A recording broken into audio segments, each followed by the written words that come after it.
যেই দেশটার উপরে প্রায় 2 যুগের কাছাকাছি আমেরিকা ন্যাটো জোট 22 বছরের উপরে এমন একটা দিন যায় নাই যেই দেশে বিমান হামলা হয় নাই, ট্যাঙ্ক কামান গোলা বারুদ বর্ষণ হয় নাই। সেই দেশটার নাম হলো ইমারাতে ইসলামী আফগানিস্তান। আমেরিকা একা না, তার ইউরোপীয় শক্তি নিয়ে ন্যাটো জোট নিয়ে 22 বছরের উপরে ওই দেশে তারা আক্রমণ চালিয়েছে, তারা ধ্বংসযজ্ঞ করেছে। একটা সময় বুঝতে পেরেছে যে আমরা শেষ হয়ে যাব, কিন্তু এদের শেষ করা সম্ভব না। এক সময় তারা পালিয়েছে। সোজা কথায় তারা আফগানিস্তান থেকে কি হয়েছে বলেন? পালিয়েছে।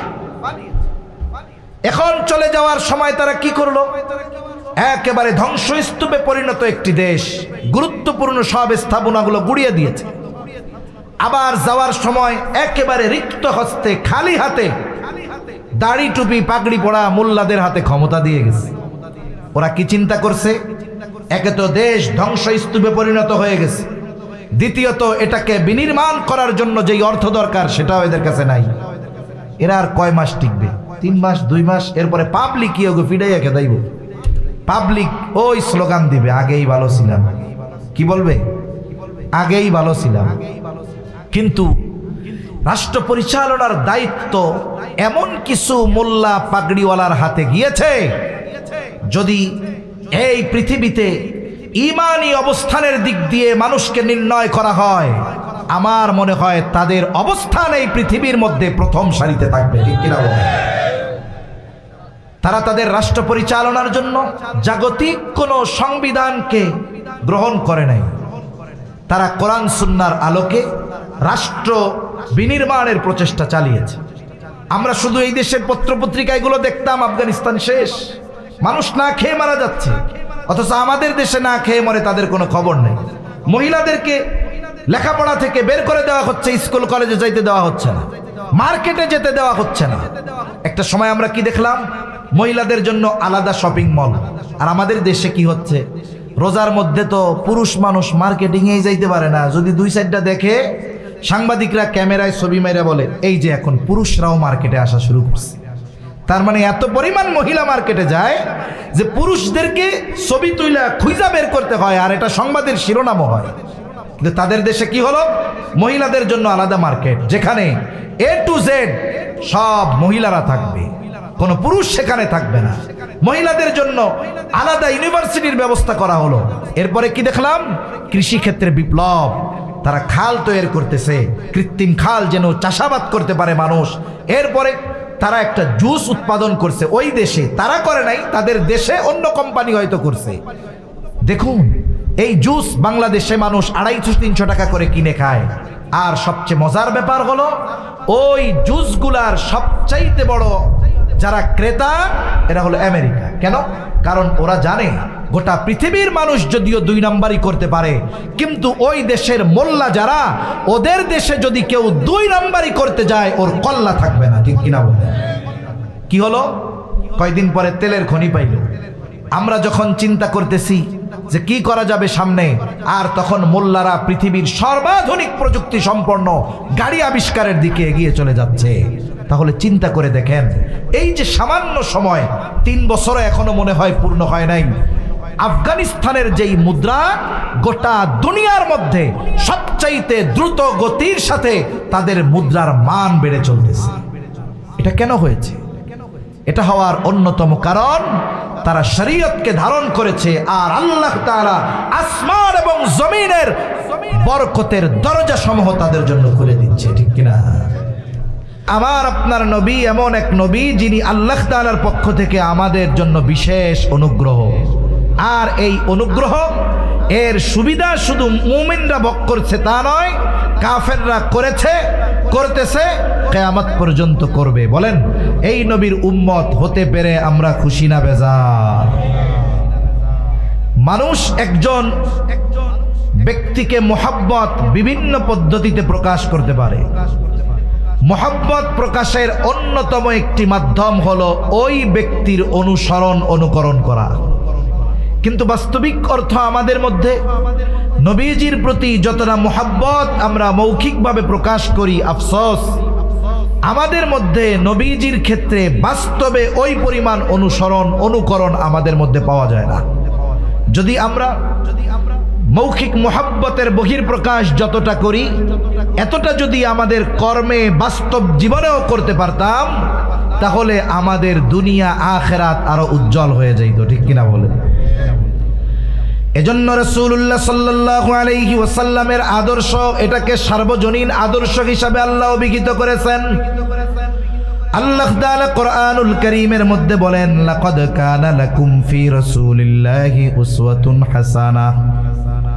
আল্লাহ তাআলা বলেন, রাসূলের জীবন আদর্শের মধ্যেই রয়েছে তোমাদের জন্য উত্তম আদর্শ। রাসূলের জীবনী হলো এমন এক জীবনী, রাসূলের আদর্শ হলো এমন এক আদর্শ, যদি জাগতিক কোনো বিষয়ে কোনো বেঈমানও যদি রাসূলের জীবন আদর্শকে গ্রহণ করে, ঈমান না থাকার কারণে হয়তো আখিরাতে সে জান্নাত পাবে না, কিন্তু রাসূলের জীবন আদর্শ জাগতিক জগতে গ্রহণ করার কারণে তার দুনিয়ার জগৎটা আশা করা যায় উজ্জ্বল হয়ে যাবে। আর যদি ইমানদার রাসূলের জীবন আদর্শকে ধারণ করতে পারে, তার দুনিয়ার জীবন উজ্জ্বল, আখিরাত উজ্জ্বল হয়ে যাবে। এজন্য আমাদের উচিত রাসূল আকরাম সাল্লাল্লাহু আলাইহি ওয়াসাল্লামের মুহাব্বতের সর্বোচ্চ বহির্প্রকাশ তার অনুকরণ করার মাধ্যমে করা। এখন অনেক কথা আসবে, মূল কয়েকটা কথা আমি শুধু আপনাদের সাথে একটু মুযাকারা করব। কেন রাসূলের জীবন আদর্শ গোটা সৃষ্টি জগতের জন্য অনুসরণীয়? কেন রাসূলের জীবন আদর্শ সার্বজনীন? ওই আদর্শ যিনি অনুসরণ করবে তিনি সফল কেন? বলে, আমার আপনার নবীর জীবন আদর্শ সার্বজনীন হওয়ার অন্যতম কারণ কয়েকটি কারণ, যেগুলা অন্যান্য কোন নবী রাসূলদেরকে আল্লাহ তাআলা দেন নাই।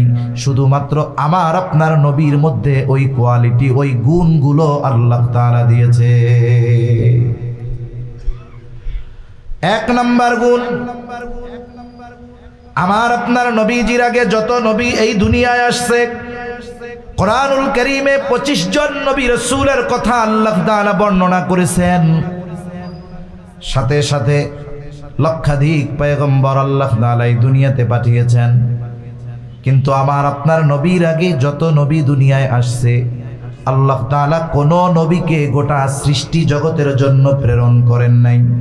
প্রত্যেকটি নবীর নবুয়তির একটা পরিব্যাপ্তি ছিল, এরিয়া ছিল, এলাকা ছিল। কেউ হয়েছে গোত্রভিত্তিক নবী, কেউ তার সম্প্রদায়ের জন্য নবী।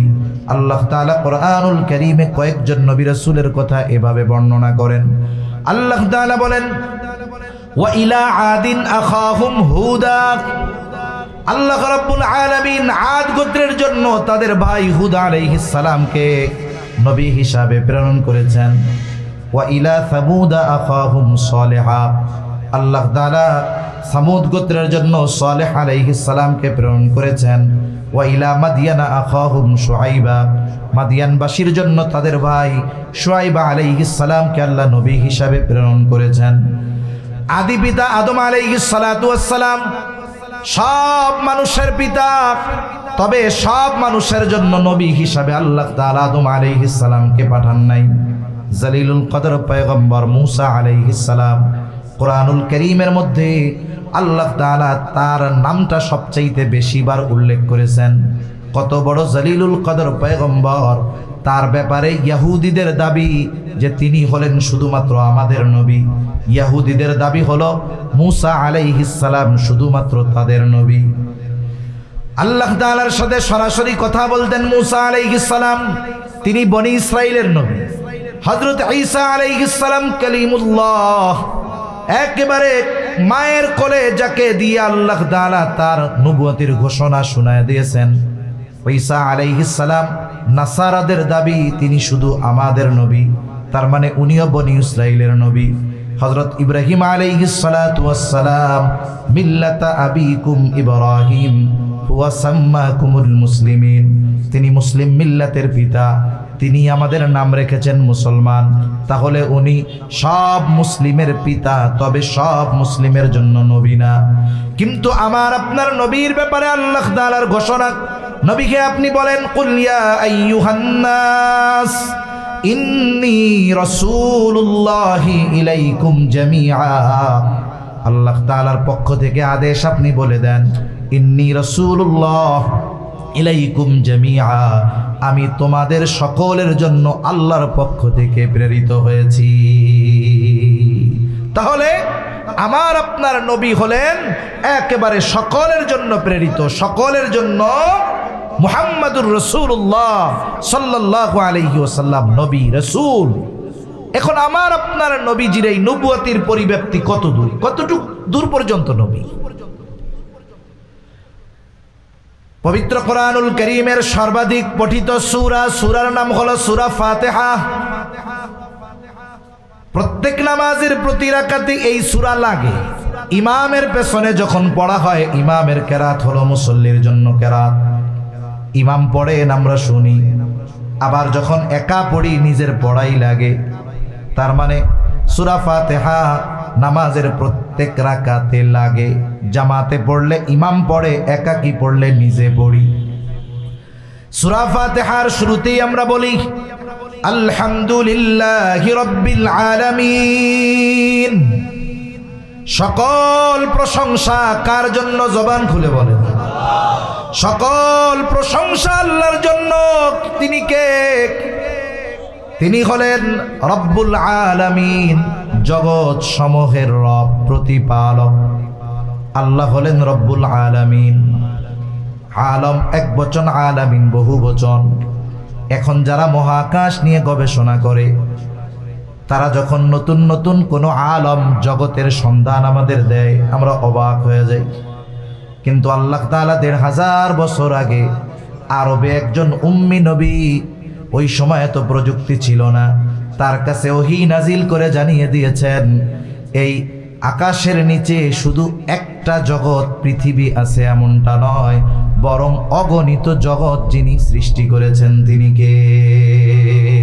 যত জগৎ আছে, যত গ্রহ আছে, উপগ্রহ আছে, সব জায়গার রব হলেন আল্লাহ। তার মানে সৃষ্টি জগতে ১-২ ইঞ্চি জায়গাও নাই যেই জায়গার রব আল্লাহ তাআলা নয়। আছে নাকি এরকম ২-১ ইঞ্চি জায়গা? নাই। সৃষ্টি জগতের প্রতিপালক হলেন আল্লাহ। ওই আল্লাহ আমার আপনার নবীর ব্যাপারে বলেন ওয়ামা আরসালনাকা ইল্লা রাহমাতাল লিল আলামিন। আল্লাহ তাআলা বলেন আপনাকে আমি জগৎ সমূহের জন্য রহমত হিসাবে প্রেরণ করেছি। তার মানে যত জগৎ আছে সব জগতের রব হলেন আল্লাহ, আর যত জগৎ আছে সব জগতের জন্য রহমত হলেন মুহাম্মাদুর রাসূলুল্লাহ। এজন্য কবি কত সুন্দর কথা বলে, রবুবিয়ত খুদা কি হ্যায় জাহাতা, নবুয়তি মুস্তাফা কি হ্যায় উহাতা। যেখানে রব আল্লাহ, সেই জায়গার রহমত মুহাম্মাদুর রাসূলুল্লাহ সাল্লাল্লাহু আলাইহি ওয়াসাল্লাম। নবী যেই জায়গার রহমত, ওই পর্যন্ত পৌঁছায়া গেছে আমার আপনার নবীজির নবুয়ত। সুবহানাল্লাহ। তাহলে এই যে গোটা সৃষ্টি জগতের জন্য অনুসরণীয় হতে ১ নম্বর কোয়ালিটি যেটা দরকার, যে তিনি কোনো নির্দিষ্ট জাতি, গোষ্ঠী, সম্প্রদায়, কোনো দেশ, কোনো এলাকার প্রতি প্রেরিত হবেন না, গোটা সৃষ্টি জগতের জন্য প্রেরিত হবেন। এই গুণ আল্লাহ তাআলা একজনকে দিয়েছেন, তিনি হলেন মুহাম্মাদুর রাসূলুল্লাহ সাল্লাল্লাহু আলাইহি ওয়াসাল্লাম। যিনি গোটা সৃষ্টি জগতের জন্য অনুসরণীয় হবেন, তার মধ্যে দ্বিতীয় যে কোয়ালিটি থাকবে, তার জীবন একমুখী হবে না, বরং বহুমুখী হবে। তার মানে একটা মানুষ তার জীবনের যে কোনো সমস্যার সমাধান তার জীবনীর থেকে বেছে নিতে পারবে। মানব জীবনে এমন কোনো বিষয় নাই যেই বিষয়ের সমাধান আমার আপনার নবীর জীবনীতে, সিরাতে খুঁজে পাওয়া যাবে না। বহুমুখী এক জীবন আমার আপনার নবীজির জীবন। এদিকে যেতে গেলে কথা লম্বা হয়ে যাবে। একটা দুইটা উদাহরণ দেই, বুঝতে সহজ হবে। মনে করেন এক ব্যক্তি চিন্তা করছে আমি আদর্শ স্বামী হব। কি হব বলেন তো? আদর্শ স্বামী হব। এখন সে আদর্শ স্বামী হওয়ার জন্য একজনকে অনুসরণ করবে। সে চিন্তা করলো আমি আদর্শ স্বামী হওয়ার জন্য ঈসা আলাইহিস সালাতু ওয়াস সালামকে বেছে নিলাম। ওনার জীবন থেকে আমি আদর্শ স্বামীর গুণাবলীগুলো গ্রহণ করব। এই চিন্তায় সে ঈসা আলাইহিস সালামের জীবনী অন্বেষণ করা শুরু করলো।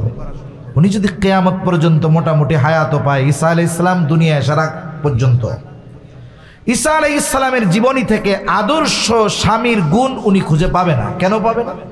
কারণ উনিকে আল্লাহ তাআলা আসমানে উঠায় নেওয়া যাওয়ার আগ পর্যন্ত দুনিয়ায় যতদিন ছিলেন উনি তো বিবাহ শাদী করেন নাই।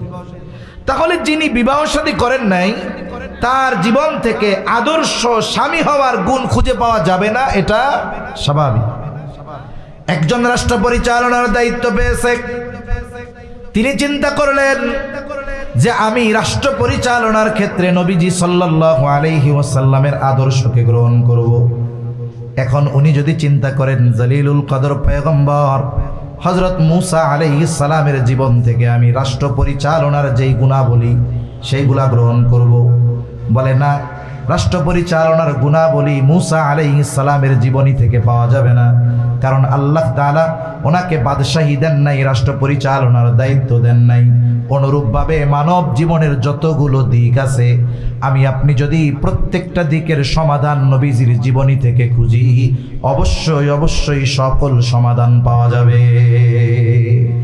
একমাত্র আমার আপনার নবীজির জীবনী হলো বহুমুখী জীবনী, যেখানে মানব জীবনের সব ধরনের সমস্যার সমাধান পাওয়া যায়। অতীতে আর কারো মধ্যে এটা পাওয়া যায় না।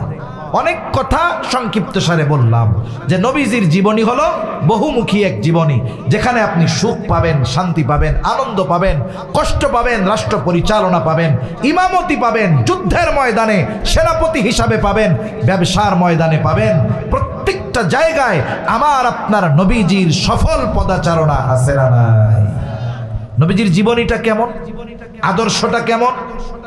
আমাদের সমাজে একটা মানুষ যত উত্তম আদর্শের অধিকারী হোক না কেন, একটা মানুষের যতগুলো দিক আছে সব দিকে সবাই স্বয়ং সম্পূর্ণ হতে পারে না। যেমন মনে করেন একজন বাবা হিসাবে খুব ভালো, কিন্তু তার পরিচয় যখন শ্বশুর হয়, সে বাবা হিসাবে যত ভালো শ্বশুর হিসাবে তত ভালো হতে পারে না। একজন মানুষ হিসাবে ভালো, দেখা যায় সে স্বামী হিসাবে ওই পরিমাণ ভালো হতে পারে না। তার মানে আমাদের জীবনের চারিত্রিক দিকগুলোর আপ ডাউন থাকে। একটা বিষয় ভালো আর একটা বিষয় একটু কম, একটা ভালো আর একটা কম। কিন্তু আমার আপনার নবীজির জীবনের যতগুলো দিক আছে প্রত্যেকটা জায়গায় আমার আপনার নবীজির চরিত্র হলো 100-তে 100। সুবহানাল্লাহ। সব জায়গায় আপার লেভেল, কোনোটা কম বেশি নাই। সব জায়গায় আমার নবী সর্বোত্তম আখলাকের অধিকারী, চরিত্রের অধিকারী। এজন্য আমরা যদি মানব জীবনের সমস্যাগুলো নবীজির জীবন থেকে বের করে বাস্তব জীবনে প্রয়োগ করতে পারি, তাহলে যত সমস্যা আছে সব সমস্যার সমাধান হওয়া সম্ভব কি সম্ভব নয়? অবশ্যই সম্ভব। এজন্য নবীজির জীবন সিরাত হলো বহুমুখী, যেখানে সব পাবেন। কষ্টের সময় কি করতে হবে তাও পাওয়া যায়, ঘুমানোর সময় কি করতে হবে তাও পাওয়া যায়, বাথরুমে গেলে কি করতে হবে তাও পাওয়া যায়, খাওয়ার সময় কি করতে হবে তাও পাওয়া যায়, রাস্তায় কিভাবে হাঁটতে হবে সব পাওয়া যায়। ঠিক কিনা? এই রকম অতীতে আর কারো ক্ষেত্রে পাওয়া যাবে না। 3 নম্বর বিষয় বলে, যে গোটা সৃষ্টি জগতের জন্য অনুসরণীয় অনুকরণীয় হবে, তার দ্বারা আল্লাহ তাআলা এমন কিছু বিষয়ের পূর্ণতা দিবেন যা তার পূর্বে পূর্ণতা লাভ করে নাই, বরং তার মাধ্যমে আল্লাহ পূর্ণতা দিয়েছেন। আমার আপনার নবীর মাধ্যমে আল্লাহ তাআলা এমন কিছু বিষয়ের পূর্ণতা দিয়েছে যা আমার আপনার নবীজির আগে পূর্ণতা আল্লাহ তাআলা দেন নাই। গুরুত্বপূর্ণ কয়েকটা বিষয় বলি। আমার আপনার নবীজির মাধ্যমে 1 নম্বরে আল্লাহ তাআলা যেই বিষয়ের পূর্ণতা দিয়েছেন সেটা হলো শরীয়ত। এই দ্বীনের পরিপূর্ণতা আল্লাহ তাআলা আমার আপনার নবীর আগে কোন নবীর কাছে ওহী নাজিল করে দেন নাই। আল্লাহ রাব্বুল আলামিন জানায় দেন, আল ইয়াউমা আকমালতু লাকুম দীনাকুম ওয়া আতমামতু আলাইকুম নি'মাতি ওয়া রাদিতু লাকুমুল ইসলাম দীনা। এই আয়াতের তাফসীরের মধ্যে আসছে, একজন ইহুদি হযরত ওমর রাদিয়াল্লাহু তাআলা আনহুর কাছে গেছে, গিয়ে বলে, খলিফাতুল মুসলিমিন, আপনাদের কোরআনে এমন একটা আয়াত আছে, যদি ওই আয়াত মুসা আলাইহিস সালামের উপরে নাজিল হতো, যেই দিন নাজিল হতো ওই দিনটাকে আমরা ঈদের দিন বানায় নিতাম। হযরত ওমর রাদিয়াল্লাহু তাআলা আনহু জিজ্ঞাসা করলেন কোন আয়াত? যেটা মুসা আলাইহিস সালামের উপরে নাজিল হলে, তাওরাতে থাকলে তোমরা ওই দিনটারে ঈদের দিন বানায় নিতা। তখন ইহুদি বলে, এই আয়াতটা। হযরত ওমর রাদিয়াল্লাহু তাআলা আনহু বলেন, আল্লাহর শপথ, এই আয়াত কার উপরে কোন দিন কোথায় নাজিল হয়েছে এটা আমি জানি। আরাফার ময়দানে বিদায় হজে জাবালে রহমতে আল্লাহ রাব্বুল আলামিন এই আয়াত নাজিলের মাধ্যমে শরীয়ত পূর্ণতার ঘোষণা দিয়েছেন। আল্লাহ তাআলা বলেন, আল ইয়াউমা আকমালতু লাকুম দীনাকুম, আজকে আমি তোমাদের জন্য তোমাদের দিন তথা তোমাদের জীবন ব্যবস্থাকে আমি আল্লাহ পরিপূর্ণ করে দিলাম। এই দিন সম্পর্কে কবরে প্রশ্ন করা হবে না? প্রশ্ন করা হবে যে ওমা দীনুক, তোমার দিন কি? আমাদের দিন কি? জোরে বলেন তো, ইসলাম। দুনিয়ার পরীক্ষায় প্রশ্নের জবাব লেখাপড়া করলে দেওয়া যায়, মুখস্থ করলে দেওয়া যায়, নকল কইরাও দেওয়া যায়। কিন্তু বলেন তো, কবরের যেই প্রশ্ন হবে, এই প্রশ্ন তো আল্লাহ তাআলা নবীজি সাল্লাল্লাহু আলাইহি ওয়াসাল্লাম আমাদেরকে জানায় দিয়েছেন। সবাই এই প্রশ্ন জানে, এই প্রশ্নের জবাবটাও মানুষ জানে। শুধু মুসলিম না, অমুসলিমদেরকেও যদি জিজ্ঞাসা করেন এই তিন প্রশ্নের জবাব, ও ভালো মতো বলে দিবে যে রব আল্লাহ, দিন ইসলাম, নবী মুহাম্মদুর রাসূলুল্লাহ সাল্লাল্লাহু আলাইহি ওয়াসাল্লাম। দুনিয়ার পরীক্ষার হলে লেখাপড়া করলে জবাব দেওয়া যায়।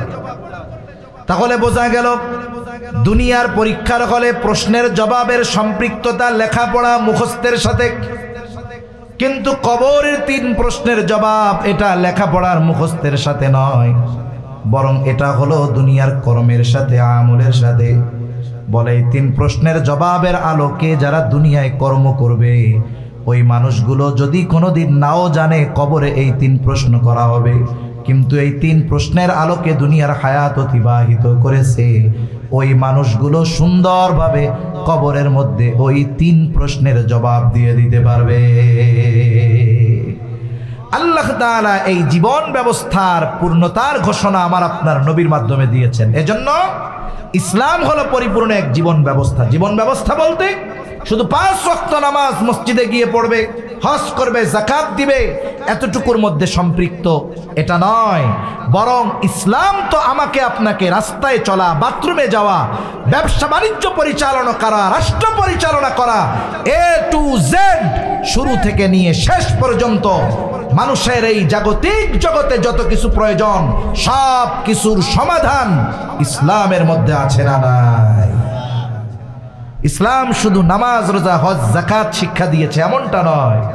ইসলাম মনে হয় রাষ্ট্র পরিচালনার পদ্ধতি শিক্ষা দেয় নাই, দিছে অর্থনীতি কিভাবে সমৃদ্ধি হবে, কিভাবে পরিচালনা করলে দারিদ্রতা দূর হবে, কোন পদ্ধতিতে আমাদের অর্থনৈতিক ব্যবস্থাকে সাজালে দরিদ্র বিমোচন হবে, অন্যায় অপরাধ যাবে, চুরি বাটপারি দুর্নীতি কমবে, এই বিষয়গুলোর সমাধান ইসলাম দিয়েছে কি দেয় নাই?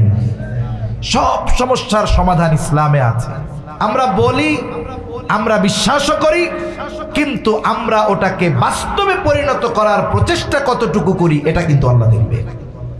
এজন্য আমাদের উচিত আমাদের জায়গা থেকে পরিপূর্ণ ইসলাম আমি যতটুকু মানতে পারি আমাকে মানতে হবে। মনে করেন আমি যদি আমার ফ্যামিলিকে পর্দা করে চালাই, কেউ কি বাধা দেওয়ার আছে? জোরে বলেন আছে? নাই। আমি যদি সুদ না খাই, ঘুষ না খাই, অন্যেরটা মেরে না খাই, কেউ কি আইসা জোর করে বলবে ওর জমি মাইরে খা, নাহলে কিন্তু তোর মাইরা ফেলবো? কেউ বলার আছে? তার মানে কিছু বিষয় আছে যেগুলো ব্যক্তি নিজে বাস্তবে পরিণত করতে পারে, আর কিছু বিষয় আছে এটা ব্যক্তির নিজের সাথে সম্পৃক্ত নয়, এটা হবে ব্যাপক হারে রাষ্ট্রীয়ভাবে এখন প্রথম কাজ কি? প্রথম কাজ হলো আমি আমার ব্যক্তি জীবনে যতটুকু ইসলাম কায়েম করতে পারবো, প্রতিষ্ঠা করতে পারবো, সেটুকু করার পর নিজের অবস্থান থেকে যেন গোটা পৃথিবীর মধ্যে ইসলাম প্রতিষ্ঠিত হয়, ইসলামী অনুশাসন মেনে মানুষ চলতে পারে, এজন্য নিজের অবস্থান থেকে চেষ্টা প্রচেষ্টার সাথে সাথে দোয়া করতে হবে। তা না হলে আমি যদি বসে থাকি যে হ্যাঁ ইসলাম রাষ্ট্রব্যাপী প্রতিষ্ঠিত হোক, এরপরে আমার মেয়ের পর্দা করামু, কাজ হবে? ইসলাম রাষ্ট্রে প্রতিষ্ঠা হোক, এরপরে সুদ ঘুষ বাদ দিব, কাজ হবে? হবে না। এজন্য ব্যক্তি নিজে যতটুকু মানতে পারবে এতটুকু যদি পরিপূর্ণ সে না মানে, তাহলে কিয়ামতের দিন আমার আপনার বাঁচার কোনো পথ থাকবে না। তাহলে বলতেছিলাম আল্লাহ তাআলা এক নম্বরে আমার আপনার নবীর মাধ্যমে পূর্ণতা দিয়েছে শরীয়ত। শরীয়তের পূর্ণতার সাথে সাথে আল্লাহ তাআলা নিয়ামতের পূর্ণতার ঘোষণা দিয়েছেন। আল্লাহ তাআলা বলেন আকমালতু লাকুম দীনাকুম ওয়া আতমামতু আলাইকুম নি'মাতি, আর আমি আজকে তোমাদের জন্য আমার নিয়ামত সমূহ পরিপূর্ণ করে দিলাম।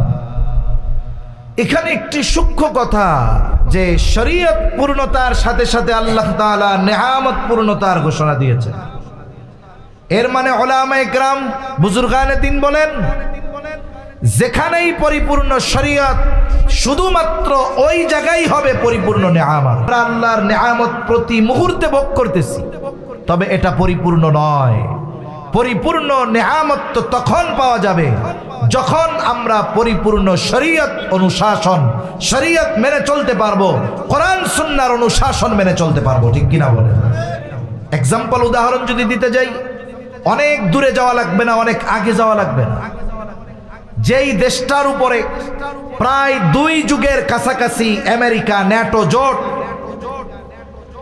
22 বছরের উপরে এমন একটা দিন যায় নাই যেই দেশে বিমান হামলা হয় নাই, ট্যাঙ্ক কামান গোলা বারুদ বর্ষণ হয় নাই, সেই দেশটার নাম হলো ইমারতে ইসলামী আফগানিস্তান। আমেরিকা একা না, তার ইউরোপীয় শক্তি নিয়ে ন্যাটো জোট নিয়ে 22 বছরের উপরে ওই দেশে তারা আক্রমণ চালিয়েছে, তারা ধ্বংসযজ্ঞ করেছে। একটা সময় বুঝতে পেরেছে যে আমরা শেষ হয়ে যাব, কিন্তু এদের শেষ করা সম্ভব না। এক সময় তারা পালিয়েছে। সোজা কথায় তারা আফগানিস্তান থেকে কি হয়েছে বলেন? পালিয়েছে। এখন চলে যাওয়ার সময় তারা কি করলো? একেবারে ধ্বংসস্তূপে পরিণত একটি দেশ, গুরুত্বপূর্ণ সব স্থাপনাগুলো গুড়িয়ে দিয়েছে। আবার যাওয়ার সময় একেবারে রিক্ত হস্তে, খালি হাতে, দাড়ি টুপি পাগড়ি পড়া মোল্লাদের হাতে ক্ষমতা দিয়ে গেছে। ওরা কি চিন্তা করছে? একে তো দেশ ধ্বংসস্তূপে পরিণত হয়ে গেছে, দ্বিতীয়ত এটাকে বিনির্মাণ করার জন্য যেই অর্থ দরকার সেটাও এদের কাছে নাই। এরা আর কয় মাস টিকবে? 3 মাস 2 মাস, এরপরে পাবলিক কি ওকে ফিডাইয়া খেদাইব। পাবলিক ওই স্লোগান দিবে, আগেই ভালো ছিলাম। কি বলবে? আগেই ভালো ছিলাম। কিন্তু রাষ্ট্র পরিচালনার দায়িত্ব এমন কিছু মোল্লা পাগড়িওয়ালার হাতে গিয়েছে, যদি এই পৃথিবীতে ঈমানি অবস্থানের দিক দিয়ে মানুষকে নির্ণয় করা হয়, আমার মনে হয় তাদের অবস্থান এই পৃথিবীর মধ্যে প্রথম সারিতে থাকবে। ঠিক কিনা বলেন? তারা তাদের রাষ্ট্র পরিচালনার জন্য জাগতিক কোনো সংবিধানকে গ্রহণ করে নাই। তারা কোরআন সুন্নাহর আলোকে রাষ্ট্র বিনির্মাণের প্রচেষ্টা চালিয়েছে। আমরা শুধু এই দেশের পত্রপত্রিকাগুলো দেখতাম আফগানিস্তান শেষ, মানুষ না খেয়ে মারা যাচ্ছে, অথচ আমাদের দেশে না খেয়ে মরে তাদের কোনো খবর নেই। মহিলাদেরকে লেখাপড়া থেকে বের করে দেওয়া হচ্ছে, স্কুল কলেজে যাইতে দেওয়া হচ্ছে না, মার্কেটে যেতে দেওয়া হচ্ছে না। একটা সময় আমরা কি দেখলাম? মহিলাদের জন্য আলাদা শপিং মল। আর আমাদের দেশে কি হচ্ছে? রোজার মধ্যে তো পুরুষ মানুষ মার্কেটিংয়েই যাইতে পারে না, যদি 2 সাইডটা দেখে সাংবাদিকরা ক্যামেরায় ছবি মেরে বলে এই যে এখন পুরুষরাও মার্কেটে আসা শুরু করছে। তার মানে এত পরিমাণ মহিলা মার্কেটে যায় যে পুরুষদেরকে ছবি তুইলা খুঁজা বের করতে হয়, আর এটা সংবাদের শিরোনামও হয়। কিন্তু তাদের দেশে কি হলো? মহিলাদের জন্য আলাদা মার্কেট, যেখানে A to Z সব মহিলারা থাকবে, কোনো পুরুষ সেখানে থাকবে না। মহিলাদের জন্য আলাদা ইউনিভার্সিটির ব্যবস্থা করা হলো। এরপরে কি দেখলাম? কৃষি ক্ষেত্রে বিপ্লব, তারা খাল তৈরি করতেছে, কৃত্রিম খাল যেন চাষাবাদ করতে পারে মানুষ। এরপরে তারা একটা জুস উৎপাদন করছে ওই দেশে, তারা করে নাই, তাদের দেশে অন্য কোম্পানি হয়তো করছে। দেখুন এই জুস বাংলাদেশে মানুষ 250-300 টাকা করে কিনে খায়। আর সবচেয়ে মজার ব্যাপার হলো ওই জুসগুলার সবচাইতে বড় যারা ক্রেতা এরা হলো আমেরিকা। কেন? কারণ ওরা জানে গোটা পৃথিবীর মানুষ যদিও 2 নাম্বারই করতে পারে, কিন্তু ওই দেশের মোল্লা যারা, ওদের দেশে যদি কেউ 2 নাম্বারই করতে যায় ওর কল্লা থাকবে না। ঠিক কিনা বলে? কি হলো? কয়দিন পরে তেলের খনি পাইল। আমরা যখন চিন্তা করতেছি যে কি করা যাবে সামনে, আর তখন মোল্লারা পৃথিবীর সর্বাধুনিক প্রযুক্তি সম্পন্ন গাড়ি আবিষ্কারের দিকে এগিয়ে চলে যাচ্ছে। তাহলে চিন্তা করে দেখেন, এই যে সামান্য সময় 3 বছরে এখনো মনে হয় পূর্ণ হয় নাই, আফগানিস্তানের যেই মুদ্রা গোটা দুনিয়ার মধ্যে সবচাইতে দ্রুত গতির সাথে তাদের মুদ্রার মান বেড়ে চলতেছে। এটা কেন হয়েছে? এটা হওয়ার অন্যতম কারণ তারা শরীয়তকে ধারণ করেছে, আর আল্লাহ তাআলা আসমান এবং জমিনের বরকতের দরজা সমূহ তাদের জন্য খুলে দিচ্ছে। ঠিক কিনা? লম্বা কথা আর যাওয়া যাবে না। আমার আপনার নবীর মাধ্যমে আল্লাহ তাআলা 1 নম্বরে পূর্ণতা দিয়েছেন শরীয়ত, 2 নম্বর নেয়ামত, 3 নম্বর নবুয়ত। আল্লাহ তাআলা বলেন, মা কানা মুহাম্মাদুন আবা আহাদিম মির রিজালিকুম ওয়ালাকির রাসূলুল্লাহি ওয়া খাতামান নবিয়্যিন। মুহাম্মদ সাল্লাল্লাহু আলাইহি ওয়াসাল্লাম কোন পুরুষের পিতা নন, ওয়ালাকির রাসূলুল্লাহ, তিনি হলেন আল্লাহর রাসূল, ওয়া খাতামান নবিয়্যিন, তিনি হলেন শেষ নবী। খাতমে নবুয়তের সবচাইতে বড় দলিল আল্লাহ তাআলা জানিয়ে দিয়েছেন আমার আপনার নবী শেষ নবী। নবীজি নিজেও বলেন, আনা খাতামুন নবিয়্যিন লা নবিয়্যা বা'দি, আমি শেষ নবী, আমার পরে আর কোনো নবী নাই। এখন দেখুন আমাদের দেশ সহ গোটা দুনিয়া একটা গ্রুপ আছে, এরা বলতে চায় নবীর পরেও নাকি নবী আছে। নাউজুবিল্লাহ বলেন।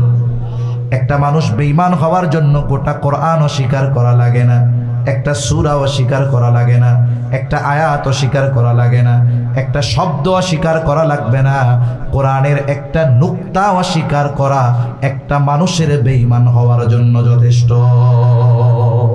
এজন্য যারা বলে নবীর পরে নবী আছে, নিঃসন্দেহে এরা কাফের, কোনো সন্দেহ নাই। আমাদের দেশে কাদিয়ানীরা আছে, এরা ছলে বলে কলে কৌশলে কথার মার পেঁচে যে কোনো ভাবে খাতমে নবুয়তকে অস্বীকার করে। অনেক সময় সাধারণ মানুষ তাদের বক্তব্য শুনে বুঝতে পারবে না যে আসলে এরা নবীজিকে শেষ নবী হিসাবে মানে না, গোলাম আহমদ কাদিয়ানীকে নবী হিসাবে মানে। এটা সাধারণ মানুষ অনেক সময় কথার মার পেঁচে বুঝতে পারে না। এখন বিষয়টা হলো, কাদিয়ানীদেরকে রাষ্ট্রীয়ভাবে কাফের ঘোষণা করলেও কাফের, না করলেও কাফের। ঠিক কিনা? তাহলে রাষ্ট্রীয়ভাবে ঘোষণার জন্য হুজুররা এত লাফালাফি চিল্লাচিল্লি কেন করেন? এখানেই তো বিষয়টা। একটা হলো তারা এই কুফুরি আকিদা বিশ্বাস লালন করে মুসলমান পরিচয়ে যখন সমাজে বসবাস করতেছে, আলাদা কোনো পরিচয় তাদের নাই, তারাও নিজেদেরকে মুসলিম পরিচয় দেয়, আমরাও মুসলিম পরিচয় দেই। তাহলে কি হলো? তারা তাদের মুসলমান পরিচয় সমাজে প্রদান করে সাধারণ মানুষের মধ্যে ঢুকে, সাধারণ ইমানদারদের মধ্যে ঢুকে তারা সাধারণ ইমানদারদের ইমান নিয়ে ছিনিমিনি খেলবে। ঠিক কিনা বলে? এজন্য এই দেশের বসবাস করবে অসুবিধা নাই, রাষ্ট্রীয় ভোগ সুযোগ সুবিধা ভোগ করবে অসুবিধা নাই। তবে আমাদের দাবি হলো নবীজিকে খাতমে নবুয়তকে অস্বীকার করে মুসলিম পরিচয়ে বসবাস করার অধিকার তাদের নাই। যদি বসবাস করতে হয় মুসলিম পরিচয় বাদ দিয়ে অন্য পরিচয়ে তারা বসবাস করুক, কোনো অসুবিধা আমাদের নাই। সমস্যা ওই একটাই, কারণ পরিচয় গোপন করে, কারণ প্রকাশ্য শত্রুর চাইতে গোপন শত্রু এটা বেশি বিপজ্জনক। ঠিক কিনা বলেন? তাহলে নবীজির মাধ্যমে আল্লাহ তাআলা নবুয়তের পূর্ণতা দিয়েছেন। 4 নম্বর, আমার আপনার নবীর মাধ্যমে আল্লাহ তাআলা আখলাকের পূর্ণতা প্রদান করেছেন। আমার আপনার নবীজির চরিত্রের সত্যায়ন দুনিয়ার কোনো মানুষের দেওয়া লাগে নাই, স্বয়ং যিনি দিয়েছেন তিনি কে? আল্লাহ তাআলা নবুয়তের পরে আমার আপনার নবীজির চারিত্রিক সত্যায়ন করার আগে কাফেররাও আমার আপনার নবীজির চরিত্রে মুগ্ধ হয়ে আমার আপনার নবীজির উপাধি দিয়েছে আল আমিন as-সাদিক।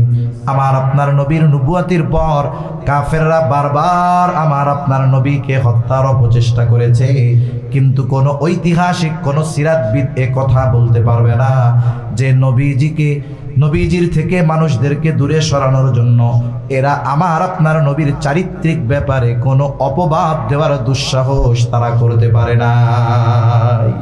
হত্যার অপচেষ্টা করেছে ঠিক, কিন্তু চারিত্রিক অপবাদ দেওয়ার দুঃসাহস মক্কার কাফেররা আমার আপনার নবীর ব্যাপারে করতে পারে না, একটা জায়গাও দেখানো যাবে না।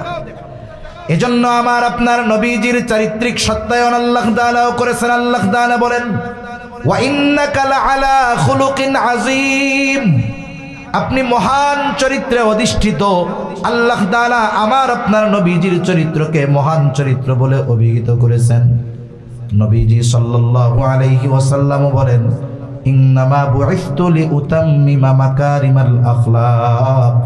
রাসূলুল্লাহ সাল্লাল্লাহু আলাইহি ওয়াসাল্লাম জানায়া দেন, আমাকে উত্তম চরিত্রে পরিপূর্ণতা প্রদানার্থে প্রেরণ করা হয়েছে।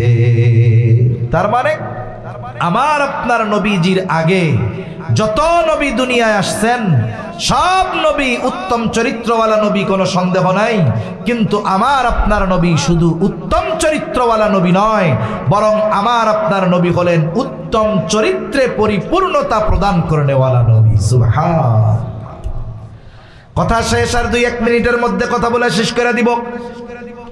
রাসূলুল্লাহ সাল্লাল্লাহু আলাইহি ওয়াসাল্লাম গোটা সৃষ্টি জগতের জন্য অনুসরণীয় কেন?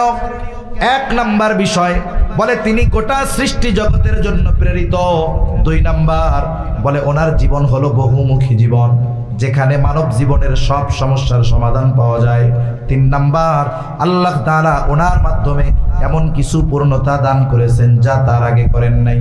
4 নম্বর গুরুত্বপূর্ণ বিষয় বলে যিনি গোটা সৃষ্টি জগতের জন্য অনুসরণীয় হবেন, যার দিন গোটা সৃষ্টি জগতের জন্য অনুসরণীয় হবে, বলে তার কাছে প্রেরিত ওহির বিধান এবং তার জীবন আদর্শ তার অনুসরণকারীদের কাছে নির্ভুলভাবে সংরক্ষিত থাকতে হবে। গোটা পৃথিবীতে ধর্মের দিক দিয়ে খ্রিস্টানেরা সবচাইতে বেশি সংখ্যায়। যদি এককভাবে ধরেন খ্রিস্টানেরা সবচাইতে বেশি। হযরত ঈসা আলাইহিস সালাম তাদের নবী। ঈসা আলাইহিস সালামের কাছে প্রেরিত কিতাবের নাম হলো ইনজিল। বলেন তো গোটা পৃথিবী তন্ন তন্ন করে খুঁজলেও একটা নির্ভুল ইনজিলের কপি খুঁজে পাওয়া যাবে নাকি? ঈসা আলাইহিস সালামকে আল্লাহ তাআলা যখন আসমানে উঠায় নিলেন, তার 50 বছরের মধ্যে তারা ইনজিলকে পরিপূর্ণ বিকৃত করে ফেলেছে। ঈসা আলাইহিস সালামের মুসা আলাইহিস সালামের অনুসরণকারী দাবি হলো ইহুদিরা। তাদের কাছে যদি যাওয়া হয় যে একটা তাওরাতের কপি দাও একবারে নির্ভুল, বলে পৃথিবী তন্ন তন্ন করে খুঁজেও তাওরাতের একটা নির্ভুল কপি পাওয়া যাবে না, মূল কথা কিছুই পাওয়া যাবে না। তার মানে আগের নবী দুনিয়া থেকে যাওয়ার পর অল্প কিছুদিনের মধ্যেই তাদের কাছে প্রেরিত ওহির বিধান তারা বিকৃত করে ফেলেছে। কিন্তু আমার আপনার নবী 1500 বছর আগে দুনিয়া থেকে চলে গেছেন ঠিক, কিন্তু এই 1500 বছর পার হয়ে যাওয়ার পরেও কোরআনের একটা সূরা, কোরআনের একটা আয়াত, কোরআনের একটা রুকু, এগুলা তো বহুদূর, একটা শব্দ বহুদূর, একটা নুক্তারও কেউ বিকৃতি ঘটাতে পারে না। এই কোরআন শুধু শাব্দিকভাবে সংরক্ষিত তা নয়, বলে এই উম্মতের কাছে কোরআনের সুস্পষ্ট এবং সঠিক ব্যাখ্যাও সংরক্ষিত আছে। এজন্য এই পৃথিবীতে যদি কোনো ব্যক্তি কোরআনের কোনো আয়াতের অপব্যাখ্যা করে, গোটা দুনিয়ার মুহাক্কিক উলামায়ে কেরাম ওই অপব্যাখ্যাকারীর বিরুদ্ধে প্রতিবাদ করে। ঠিক কিনা বলেন? তাহলে ওহির বিধান নির্ভুল আছে। এবার আসেন পৃথিবীতে অন্যান্য নবীর অনুসারী যারা দাবি করে, এদের কাছে তাদের নবীর জীবনী খুঁজবেন, সিরাত কিছুই পাবেন না। কিন্তু আমাদের কাছে আমাদের নবীর গোটা জীবন আদর্শ একেবারে সুন্দরভাবে সংরক্ষিত আছে। এই উম্মত জানে যে তার নবী কিভাবে চলতো, এই উম্মত জানে তার নবী কিভাবে খাইতো, এই উম্মত জানে তার নবীর চুল দাড়ি কয়টা পাকছিল, এই নবীর উম্মত জানে এই নবী কিভাবে চলতেন। A to Z আমার আপনার নবীজির জীবন আদর্শ আমাদের কাছে সংরক্ষিত আছে না নাই? কারণ আপনি আমি যাকে অনুসরণ করব তার ব্যাপারে নির্ভুল তথ্য আমাদের কাছে থাকতে হবে। তার মানে গোটা সৃষ্টি জগতের জন্য অনুসরণীয় হওয়ার জন্য, অনুকরণীয় হওয়ার জন্য যা দরকার এই পৃথিবীতে একজনের মধ্যেই সেটা পরিপূর্ণভাবে বিদ্যমান ছিল।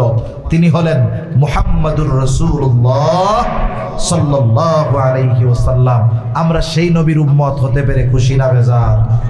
এজন্য আমরা আমাদের আনুগত্যতার সর্বোচ্চটা প্রদর্শন করব নবীজির অনুসরণ করার মাধ্যমে, নবীজির সুন্নাহ মেনে চলার মাধ্যমে। তাহলেই আমরা প্রকৃত আশিকে রাসূল হতে পারবো। আল্লাহ সুবহানাহু ওয়া তাআলা আমাদের সকলকে প্রকৃত আশিকে রাসূল হওয়ার তৌফিক দান করেন। সকলে বলি আমিন। ওয়া আখিরু দাওয়ানা আলহামদুলিল্লাহি রাব্বিল আলামিন। আসসালামু আলাইকুম ওয়া রাহমাতুল্লাহি ওয়া বারাকাতুহু।